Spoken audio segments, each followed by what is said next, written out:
hei hi rock breaker asizil lokani asizil chu a thiam na konom taken alung chut na tak khami lok khani chu cha mai tur hi boi thak thina chu ban chuanin kan siam chop do ni hei hi 407 kingpin khani ta kingpin ti mera hetia akit thak nang kha chu tian grinder mang hian kan not khuaranga chu rock breaker sezil lokatan kan mang don ni rock breaker hi mizoram hinom ve ne ma se apat lama hianin chu tilu tu kana chak lawa hetiang ne wa hian thil poi mo chu kan local ve thia ani thia ma se tiang lok ne hi a boi thak de uthina kan siam chop don hei hi grinder khuan kan not khuaranga helai hi hian hian chu kan siam dan turani kan siam zo aron tilang leang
hei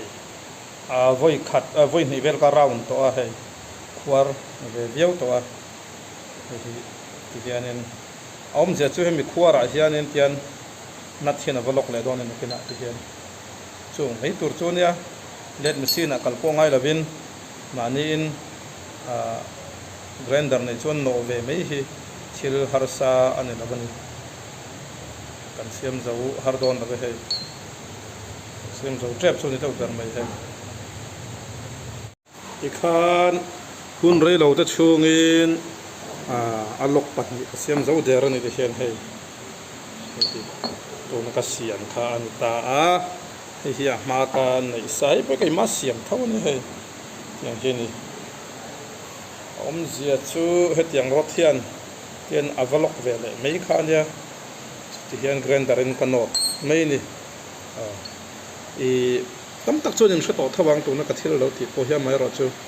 rock breaker nei thar an om ve zela a hrelo pal kha kan om ta pin karon ti ni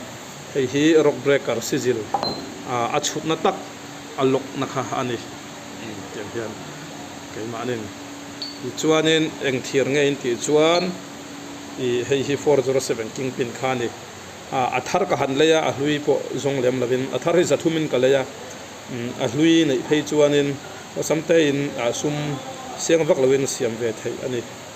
kha karon da chok ve sim ani